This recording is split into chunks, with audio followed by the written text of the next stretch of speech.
Hello students, कैसे हो सभी। I hope you are doing well. आप सभी केमिस्ट्री में अच्छे कर रहे होंगे। तो स्टूडेंट्स, आज का जो हमारा लेक्चर होने वाला है वो है कार्बोहाइड्रेट का लास्ट लेक्चर, यानी कि लेक्चर नंबर 6। आई होप आप सभी ने लेक्चर नंबर 5 तक जरूर देख रखा होगा। अगर कोई डाउट्स आया होगा तो आपने कमेंट करके पूछा भी है, बहुत अच्छा लगा मुझे। ठीक है, ऐसे ही आप पूछते रहो, मैं उसका आंसर करते रहूँगा। ठीक है, तो आइए अब हम लोग लास्ट लेक्चर को देखते हैं और इसको अच्छे से कंप्लीट करते हैं। हमारा टॉपिक क्या है? पॉलीसैकेराइड्स। हम लोगों ने अच्छे से डिटेल में मोनोसैकेराइड्स, ओलिगोसैकेराइड्स सभी को अच्छे से कवर कर रखा है। जिस भी स्टूडेंट्स को ये लेक्चर को अच्छे से समझना है तो आपको पीछे का 2 टॉपिक जरूर क्लियर करके आना है। एक तो जितना भी स्ट्रक्चर्स वगैरह मैंने बता रखा है व्हाइट बोर्ड पे ही पढ़ाया था, पीछे आपको दिख रहा होगा, वहां बताया था सुक्रोज का फॉर्मेशन, माल्टोज का, लैक्टोज का, ये सारा स्ट्रक्चर कैसे कौन सा यूनिट से मिलकर बना रहता है, कौन सा ग्लाइकोसाइड की लिंकेज पाया जाता है, इसको आपको अच्छे से रिवीजन कर लेना है। दूसरा चीज कि रिड्यूसिंग नॉन रिड्यूसिंग शुगर किसको कहते हैं, ये भी आपको अच्छे से पढ़ के आना है। ठीक है, तब जाकर के ये लेक्चर आपको अच्छे से समझ में आएगा। तो आइए अब हम लेक्चर को स्टार्ट करते हैं। ठीक है, तो टॉपिक है हमारा पॉलीसैकेराइड्स। देखिए ध्यान से, पॉली का मतलब क्या होता है? मेनी। सैकेराइड्स का मतलब क्या होता है? कार्बोहाइड्रेट्स के यूनिट्स होंगे, यानी कि कार्बोहाइड्रेट के बहुत सारे यूनिट्स जहाँ पे होंगे उसको क्या बोलते हैं? पॉलीसैकेराइड्स कहते हैं। ठीक है, आइए कुछ पॉइंट्स वगैरह यहाँ पे मेंशन किया हुआ एनसीईआरटी का, तो आइए एक एक करके देखते हैं। पहला पॉइंट क्या कह रहे हैं, देखिए, carbohydrates which yield a larger number of क्या चीज? Monosaccharide units. अभी मैंने आपको बताया था जहाँ पे मोनोसैकेराइड्स के बहुत सारे यूनिट्स होते हैं उसको हम लोग क्या कहते हैं? पॉलीसैकेराइड्स कहते हैं। ठीक है, कैसे मिलता है हमें? हाइड्रोलाइसिस से मिलता है, उसी को हम लोग क्या बोलते हैं? पॉलीसैकेराइड्स कहते हैं। ठीक है, एक बार मैं रिवीजन करवा देता हूँ। पॉलीसैकेराइड का जब हम लोग हाइड्रोलाइसिस करवाए थे तो क्या मिला था हमें? ओलिगोसैकेराइड्स। ओलिगो का मतलब फ्यू, कुछ, यानी कि कार्बोहाइड्रेट्स के यूनिट्स मिले थे हमें। उसका फर्दर हाइड्रोलाइसिस करवाने पे हमें क्या मिला था? मोनोसैकेराइड्स। और मोनोसैकेराइड्स का फर्दर हाइड्रोलाइसिस पॉसिबल नहीं था, वही हमारा सिंपलेस्ट कार्बोहाइड्रेट था। ठीक है, चलो ये बात आपको क्लियर हो गया होगा। तो मैंने यहाँ पे क्या बोला कि बहुत सारे क्या होंगे? लार्जर नंबर ऑफ मोनोसैकेराइड्स के यूनिट्स होंगे, और कैसे मिलेंगे हमें? हाइड्रोलाइसिस पे मिलेंगे, उसी को क्या बोलेंगे हम लोग? पॉलीसैकेराइड्स बोलेंगे। एग्जाम्पल में कुछ चीजें आपको ध्यान रख लेना, जैसे स्टार्च हो गया, सेलुलोज हो गया, ग्लाइकोजन हो गया, गम्स वगैरह हो गया। ठीक है, ये सब क्या है? कुछ पॉलीसैकेराइड्स के एग्जाम्पल्स है जो आपके सिलेबस में मेंशन है, जिसको आपको एक बार अच्छे से देखना है। ठीक है, चलो दूसरा पॉइंट क्या है हमारे पास? Polysaccharides are non reducing. मैंने आपको बता रखा है कि पॉलीसैकेराइड्स कैसे होते हैं? नॉन रिड्यूसिंग शुगर्स होते हैं। अब कैसे आइडेंटिफाई करोगे? रिड्यूसिंग शुगर क्या होता है, नॉन रिड्यूसिंग शुगर क्या होता है, ये सारी बातें हम लोग लेक्चर नंबर आई होप 3 में देखा था। ठीक है, एक बार जरूर उसको जाकर के देख लेना सभी लोग। एंड नॉट, मतलब ये स्वीट टेस्ट में नहीं रहता है, इसलिए इसको क्या बोलते हैं? नॉन शुगर भी कहते हैं, ये बात भी ध्यान रख लेना। ठीक है, चलो तीसरा पॉइंट क्या कहता है? These are the most commonly encountered carbohydrate in nature. Nature में सबसे ज्यादा यही कार्बोहाइड्रेट देखने को मिलता है। कौन? पॉलीसैकेराइड्स वाले, जैसे क्या क्या? स्टार्च, सेलुलोज, ग्लाइकोजन, ये सब चीज देखने को ज्यादा मिलता है। ठीक है, they mainly act as food storage. ये बातें आगे भी हम लोग देखेंगे, कैसा काम करता है ये? मेनली फूड स्टोरेज के जैसा या फिर स्ट्रक्चरल मटेरियल के जैसा। ठीक है, जिसमें सेलुलोज वगैरह पाया जाता है, इसलिए बोला जाता है। तो अगला पॉइंट देख लीजिए यहाँ पे, starch is the main storage polysaccharides. किसका? प्लांट्स का। ये बात आई होप बायोलॉजी वाले स्टूडेंट्स को तो पता ही होगा इतना चीज है। ठीक है, बाकी स्टूडेंट्स ये बात जान ले कि ये मेन स्टोरेज पॉलीसैकेराइड्स होता है किसका? प्लांट्स का। कौन? स्टार्च। ठीक है, और स्टार्च किसका एग्जाम्पल है? पॉलीसैकेराइड्स का। ठीक है, it is the most important dietary source for human beings. आपको पता है हम लोग किस पे डिपेंड है? प्लांट्स पे डिपेंड है। ये क्या है? ह्यूमन बींग्स के लिए भी क्या है? डाइटरी सोर्स है। कौन सा? स्टार्च। डन है, और स्टार्च क्या होता है? पॉलीसैकेराइड्स होता है। तो ये कुछ पॉइंट्स तो आपको ध्यान रख लेना है, किसके बारे में? पॉलीसैकेराइड्स के बारे में। अब हम लोग आगे देखते हैं। नेक्स्ट क्या हमारे पास? पहला हम लोग देखने वाले हैं स्टार्च। क्या देखने वाले हैं? स्टार्च। स्टार्च क्या होता है? पॉलीसैकेराइड्स। जनरल फॉर्मूला क्या होता है?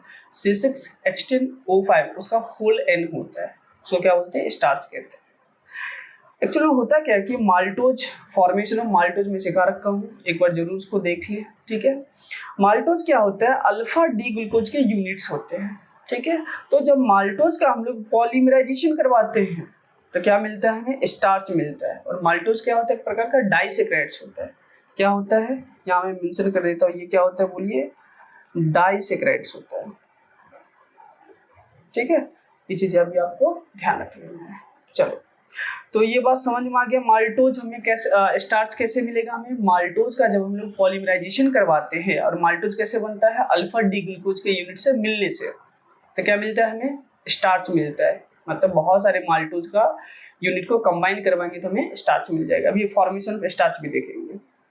जनरल फॉर्मूला भी बताया आपको स्टार्च का क्या होता है? C6H10O5 का होल एन होता है।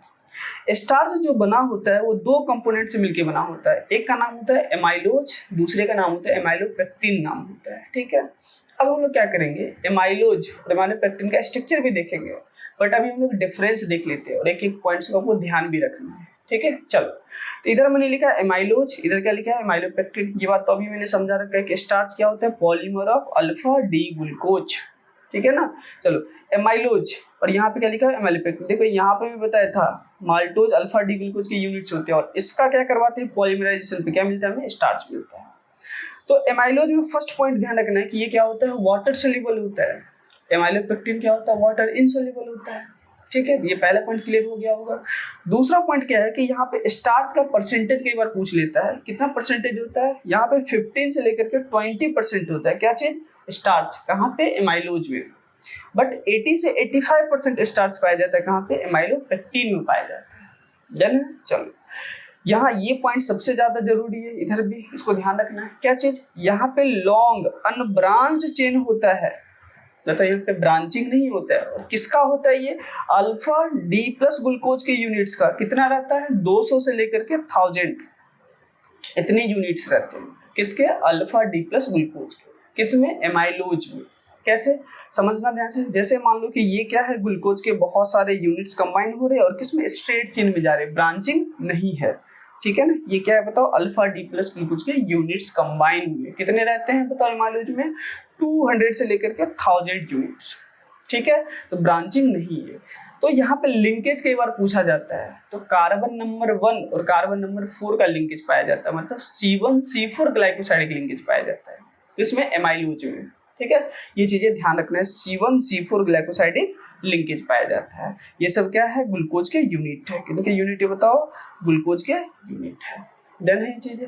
चलो, अब यहाँ पे इस पॉइंट को समझो। ये क्या होता है? ब्रांच्ड चेन पॉलीमर होता है। किसका? अल्फा डी प्लस ग्लूकोज के। मतलब यहाँ पे स्ट्रेट चेन तो होगा ही, इसके अलावा क्या होगा? ब्रांचिंग भी होगा। यानी कि ऐसे ध्यान रख लेना है कि स्ट्रेट चेन में C1C4 ग्लाइकोसाइडिक लिंकेज पाया जाता है, बट जब हम लोग ब्रांचिंग करते हैं तो वहां पे C1C6 ग्लाइकोसाइडिक लिंकेज पाया जाता है। अब ये स्ट्रक्चर देखेंगे अच्छे से क्लियर हो जाएगा वो पॉइंट्स।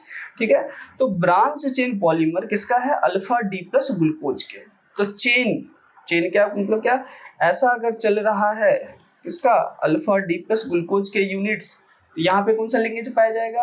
C1C4, 2 यूनिट्स के बीच में। कितने यूनिट्स? 2 यूनिट्स के बीच में C1C4 ग्लाइकोसाइडिक लिंकेज। और अगर यहीं पे हम लोग क्या करवा देंगे? ब्रांचिंग करवा देंगे। क्या करवा देंगे बताइए? ब्रांचिंग करवा देंगे। तब क्या होगा? वहां पे C1C4 ग्लाइकोसाइडिक लिंकेज पाया जाता है। ठीक है, चलो, तो C1C6 ग्लाइकोसाइडिक लिंकेज पाया जाता है ब्रांच में। आई होप आपको अच्छे से पॉइंट्स क्लियर हो गया होगा। ठीक है, किसका? एमाइलोज का और एमाइलोपेक्टिन का। ठीक है, और इसी दोनों टर्म से मिलके बना होता है क्या चीज? स्टार्च बना होता है। डन है ना। चलो, यहाँ पहला हम लोग देखने वाले एमाइलोज का स्ट्रक्चर। तो यहाँ पे क्या है? स्ट्रक्चर ऑफ क्या चीज? एमाइलोज। ठीक है, ये चीज आपको ध्यान रख लेना है। अच्छा, कैसे हम लोग एसाइक्लिक फॉर्म से यानी कि फिशर फॉर्म से साइक्लिक फॉर्म में जाते हैं ग्लूकोज वगैरह का, तो जिससे स्टूडेंट्स को अच्छे से क्लियर होगा। तो ये सब देखने से डाउट्स नहीं आना चाहिए। कितना बड़ा बड़ा यूनिट्स क्या है, ये सब बनाना बहुत आसान होता है। अगर मैं इस लेक्चर में बताना स्टार्ट कर दूंगा तो फिर पीछे मैं ऑलरेडी बता रखा हूँ, तो फिर फालतू का लेक्चर लेंदी हो जाएगा, इसलिए मैं नहीं बता रहा हूँ। ठीक है, इसलिए मैंने बोला स्टार्टिंग में आपको देख करके आना है वो लेक्चर। चलो, तो यहाँ पे फिर से देखो, एमाइलोज का देख रहे हैं। किसका देख रहे हैं? एमाइलोज का। यहाँ पे किसका यूनिट रहता है? अल्फा डी प्लस ग्लूकोज का यूनिट रहता है। ठीक है, 200 से लेकर के 1000। ये क्या है? अल्फा डी प्लस ग्लूकोज के क्या है? बहुत सारे यूनिट्स हैं, देख लो। और ये क्या है? चलते जा रहे, इधर भी चलते जा रहे। कितना यूनिट्स टोटल हो गए? 200 से लेकर के 1000। डन है। अब होता क्या है देखो, ये वाला कार्बन क्या है? Anomeric carbon. कैसे पहचानेंगे एनोमेरिक कार्बन? सर, ऐसा कार्बन जो 2 ऑक्सीजन से कनेक्ट हो, या फिर एक OH या फिर OR से कनेक्ट हो। समझ में आ रहा है ना? देखो, ये ऑक्सीजन इधर, सॉरी ये कार्बन सॉरी, ये कार्बन इस ऑक्सीजन से कनेक्ट है, इधर भी क्या है, ऑक्सीजन से कनेक्ट है। क्या बोलेंगे, एनोमेरिक कार्बन बोलेंगे। ठीक है, ध्यान देगा ये चीजें। चलो ठीक है, तो एनोमेरिक कार्बन मतलब कार्बन नंबर फर्स्ट है यहाँ पे, और यहाँ का क्या है 4। ये एनोमेरिक कार्बन नहीं है, यहाँ का 4th नंबर वाले से OH लिया गया। एनोमेरिक कार्बन तो इधर वाला हो जाएगा ना, ये वाला थोड़ी हुआ, क्योंकि ये वाला 2 ऑक्सीजन से कनेक्ट नहीं है, इसको पलट करके लिखा गया है। ठीक है, इधर वाले यूनिट, एक साइड का तो C1 लिया गया, एक साइड का C4 लिया गया है। ठीक है, चलो यहाँ का OH था और यहाँ का क्या था, OH था, दोनों जगह से क्या निकाला, पानी निकाला गया, तो एक ऑक्सीजन बचेगा। इसी ऑक्साइड लिंकेज को हम लोग क्या बोलते हैं, ग्लाइकोसाइडिक लिंकेज। और कौन से नंबर पे हो रहा है, C1 कार्बन नंबर फर्स्ट और कार्बन नंबर 4 पे हो रहा है, इसलिए क्या बोलते हैं, C1 C4 ग्लाइकोसाइडिक लिंकेज कहते हैं। यहाँ अल्फा लिंक क्यों बोला, देखिए समझिए, ये CH2OH ग्रुप और यहाँ का OH ग्रुप क्या है, एक दूसरे के अपोजिट है। क्या है, अपोजिट है। इसको क्या कौन सा फॉर्म बोलेंगे, ट्रांसफॉर्म। कौन सा फॉर्म बोलेंगे, ट्रांस। और ट्रांस वाले को हम लोग अल्फा फॉर्म कहते हैं। कौन सा फॉर्म कहते हैं, अल्फा। और सिस वाले को बीटा फॉर्म कहते हैं। कौन सा फॉर्म कहते हैं बताइए, बीटा फॉर्म। तो ये कौन सा फॉर्म हो गया, अल्फा लिंक। इधर भी क्या हो गया, अल्फा लिंक, क्योंकि ये वाला CH2H और यहाँ का OH क्या है, अपोजिट। ये वाला और यहाँ का क्या है, OH अपोजिट है, इधर भी क्या हो जाएगा, अल्फा लिंक हो जाएगा। आई होप आपको ये चीजें समझ में आ रहा होगा। ठीक है, ये किसका स्ट्रक्चर है बताइए, एमाइलोज का। किसके यूनिट से मतलब किसके यूनिट के कॉम्बिनेशन से मिलके बना हुआ है, अल्फा D प्लस ग्लूकोज के यूनिट के कॉम्बिनेशन से। कितने यूनिट्स होते हैं, 200 से लेकर के 1000 यूनिट्स होते हैं। ठीक है, क्या यहाँ ब्रांचिंग होता है, नहीं होता है। ठीक है, स्ट्रेट चेन होता है। क्या ये वाटर सोल्यूबल होता है, हाँ सर ये वाटर सोल्यूबल होता है। ठीक है, ध्यान देगा। और कितना परसेंट स्टार्च आता है, 15 से लेकर के 20% क्या होता है, स्टार्च पाया जाता है। समझ में आ गई चीजें, ध्यान देगा। चलो अब लोग देखते हैं एमाइलोपेक्टिन के बारे में। ठीक है, तो यहाँ किसका स्ट्रक्चर बनाया गया है, एमाइलोपेक्टिन का। ये क्या है, स्ट्रक्चर ऑफ एमाइलोपेक्टिन। ठीक है, ये चीज ध्यान देगा। चलो अब यहाँ पे क्या होता है, यहाँ भी अल्फा D प्लस ग्लूकोज के ही यूनिट्स होते हैं। देखो ध्यान से फिर से, अल्फा कहाँ गया, अल्फा D प्लस ग्लूकोज के ही यूनिट्स होते हैं, बट यहाँ पे क्या होता है, ब्रांचिंग भी होता है। तो एक यूनिट तो चल रहा है अल्फा D प्लस ग्लूकोज के, ठीक है, दूसरा क्या है, ब्रांचिंग में भी चल रहा है। इधर ये स्टेट, ये स्टेट, इसके लिए क्या हो गया, ब्रांचिंग हो गया। तो यहाँ C1, यहाँ C4, यहाँ से वाटर निकला, क्या बचा, ऑक्सीजन। ठीक है, तो यहाँ कौन सा लिंकेज डेवलप हुआ, ग्लाइकोसाइडिक लिंकेज। कौन सा, C1 C4। अल्फा लिंक क्यों बोला, मैंने भी आपको समझाया था, CH2OH ग्रुप और यहाँ का OH ग्रुप क्या है, अपोजिट है। यहाँ का CH2OH ग्रुप, यहाँ का OH ग्रुप क्या है, अपोजिट है। क्या बोलेंगे, ट्रांस। ट्रांस वाले को क्या बोलते हैं, अल्फा बोलते हैं। और यहाँ देखो, इधर का OH ग्रुप और इधर का CH2OH ग्रुप क्या है, अपोजिट, इसलिए यहाँ भी क्या बोलते हैं, अल्फा लिंक ही बोलते हैं। बट इधर का क्या है, C1 और इधर का क्या है, C4, क्योंकि यहाँ वाले पार्ट में क्या था, CH2OH था ना, यही OH का O है यहाँ पे। ठीक है, ध्यान देगा ये चीजें। चलो ठीक है, तो यहाँ पे कौन सा लिंकेज हो गया, C1 C6, ये क्या हो गया, ब्रांच हो गया। डन है ना। तो ये किसका स्ट्रक्चर था, एमाइलोपेक्टिन का। आई होप आपको अच्छे से समझ में आ रहा होगा। ठीक है, चलो आगे बढ़ते हैं हम लोग। अगला कुछ बातें नोट्स में लिखा हुआ है, इस पॉइंट्स को इधर ही कवर कर लेते तो अच्छा रहता है। मतलब आपको क्या करना है, यहीं पे ऐड कर लें इस पॉइंट्स को। ठीक है, मैं खैर यहाँ पे बता देता हूँ, देखो ध्यान से। अच्छा, ये चीजें आपको मैंने अभी बताया था। यहाँ लिंकेज कैसा होगा, C1 C4 वाला, एक सेकंड में लिख देता हूँ, C1 C4 ग्लाइकोसाइडिक लिंकेज।